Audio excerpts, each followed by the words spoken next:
یہ کہتے ہیں کہ سنا ہے کہ 15 شعبان کو بیری کے پتوں سے نہانا چاہیے تو بیماری وغیرہ نہیں ہوتی، یہ معروف ہے، تو یہ اکابرین کے معمولات میں آیا ہے، اگر کوئی کرنا چاہے ٹھیک، نہیں کرنا چاہے تو کوئی مسئلہ نہیں ہے۔ ہمارا ایک بہت بڑا المیہ یہ ہے کہ آپ قرآن کی واضح آیات سنائیں جس میں اللہ تعالیٰ کا فرمان ہے، حدیث سنائیں جس میں نبی کریم صلی اللہ علیہ وسلم نے واضح چیزیں بیان فرمائیں۔ ہمارے قلوب پر ایسی چیزیں اکثر اثر انداز نہیں ہوتی، خاص طور پہ جس میں کسی کام سے منع کیا گیا ہو، جھوٹ سے، غیبت سے، حرام کمانے سے، مختلف قسم کی زینت، ناجائز زینت اختیار کرنے سے۔ ہم ایک کان سے سنتے دوسرے کان سے نکالتے ہیں، لیکن جہاں پر ہمیں کوئی بھی ایسی بات مل جائے جس میں دنیا کا فائدہ، تمہاری دعا قبول ہو جائے گی اور بالکل پولا پولا کام کر لیں، تمہارے ساری زندگی گناہ بخشے جائیں گے، تمہارے گھر میں برکتیں ہو جائیں گی، بچیوں کے رشتے آنا شروع ہو جائیں گے، اچھی جاب مل جائے گی، وہ تو ہم فوراً اختیار کرتے ہیں۔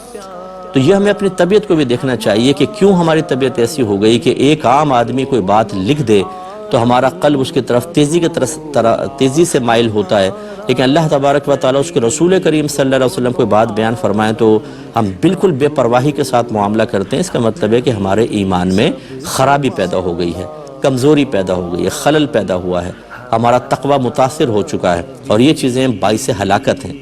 تو یہ میں نہیں کہہ رہا ہوں کہ آپ 15 شعبان کو اگر بیری کے پتوں سے نہائیں گے تو باعث ہلاکت ہے، وہ ایک سوچ اور فکر کی بات کر رہا ہوں، تو اس لیے اس کو اختیار کرنا چاہیں ٹھیک۔ میں آج تک کبھی نہیں نہایا، میں نے 1000 دفعہ باتیں سنی ہوئی ہیں، میں قرآن و حدیث کی جو بالکل واضح آیات اور چیزیں ان پر عمل کرنے کی کوشش کرتا ہوں۔ تو آپ بہرحال